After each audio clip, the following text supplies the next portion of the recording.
10 seconds left. They're up 3. Clippers inbounding.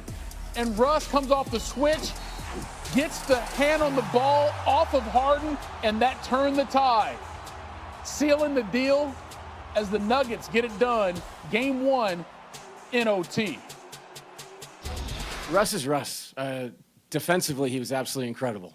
He was playing free safety out there. And then offensively, a couple of times I thought he attacked. Maybe we could have pulled it out and executed, but that's what Russ does. He's going to play in attack mode.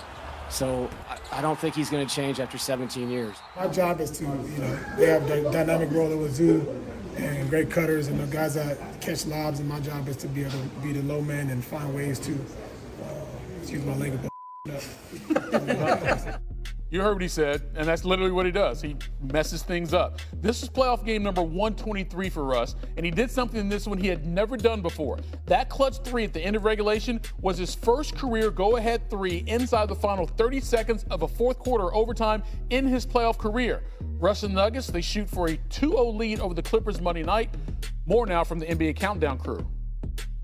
See the big plays from Russell Westbrook down the stretch, the huge 3, and then being able to deflect that inbounds pass there to seal the game here for the Denver Nuggets. Perk, we knew this is going to be a hard-fought series, and Game 1 certainly proved that. It did, and I think the Clippers are probably going to lose sleep tonight because they gave up one. About 10 of their 20 turnovers were unforced, no execution, but I want to give some credit to Russell Westbrook. It's a thin line between love and hate when I think about him, right? At one minute you hate him and you like, Russ, what are you doing? Next minute, all of a sudden, he come up with an offensive rebound or a big-time 3 or a big-time deflection that goes off of James Harden and all of a sudden to seal the game. So taking nothing away from the Nuggets, they pounded them on the glass. They got to every 50-50 ball. They deserved that win. But the Clippers had that on the road to capture Game 1 and let it slip through their hands. Yeah, I think they're definitely kicking themselves right now. I mean, they shoot 50% from the field. They shoot a higher field goal percentage, 36% from 3. They shoot a higher three-point percentage, and they still lose by 2. It seems like down the stretch, the 50-50 balls really hurt, and that goes back to your point of Russell Westbrook. And I think the execution down the stretch was a little poor. A couple of turnovers here and there where I think they should have got at least a shot on goal and then obviously hopefully get an offensive rebound. But I think they're definitely losing sleep and kicking themselves because you had an opportunity to take Game 1 on the road and change the series. At this particular juncture in his career, when we look at Russell Westbrook, a Hall of Famer without question, somebody who should be revered for effort. Never, ever. I'm looking at the Russell Westbrook from his rookie year to now. And this man never, ever cheats you with that fire in his belly. And that's what he deserves so much credit for. On the other hand, Nikola obviously played a pivotal role in Denver winning this game. On the flip side, Kawhi Leonard, 7 turnovers. I know he had 22 points, but 7 turnovers, a no-show in the fourth quarter offensively as far as I'm concerned when they really, really needed him. James Harden, he was in foul trouble. I thought he played a good game, but he was in foul trouble. But you look at Kawhi Leonard, you expected more. And he didn't give it to you in Game 1. Not what he's capable of. Certainly those turnovers hurt him, and certainly he needed to be more aggressive offensively and more effective offensively in the fourth quarter, and he was not. And Norman Powell, by the way, he'll have a better game. This was not a good night. We got like 10 seconds left in this segment to talk about the New York Knicks 21-0 run. We ain't got to talk about them. They're 21-0 run. That's what they do. That's what we do, baby. It's the playoff time right now. You can't be some young puppies coming into Madison Square Garden thinking that you was going to do something. No, it didn't happen. Wet behind the ears, breath smelling like Similac. I love the Detroit Pistons. I love what I'm seeing. They're going to make this a series. But your first game, you ain't rolling up into New York without feeling what the Garden is all about. Yeah. New York, stand up, baby. New York, stand up. Pistons hung with them for 3 quarters. Campaign, 11 of the 14 points in the fourth. We'll see if the Pistons can bounce back in Game 2. Otherwise, Stephen A's going to keep it like this. How important was Saturday's win for Minnesota? Well, for LeBron in his postseason career, his teams have a series record of 29-2 when winning Game 1, including 20 straight series wins. Now, on the other hand, teams that take Game 1 against LeBron have won the series nearly half the time, including 3 straight series wins. As for Luka, had 37 in his Lakers playoff debut. Here's what he had to say. Lucas, several of your teammates talked about the need to match the Timberwolves' physicality a little bit better. You obviously played against them last year and you know, a little more familiar in the playoff context, but did you feel like that was lacking some in parts of the game and you guys can respond better in game two? Definitely. I think the fourth quarter we played the way we play. I think we were playing physical. Everybody was locked in, and then we just kind of, let go of the rope. You know, so we got to be way more physical. It's 48 minutes, and every possession matters.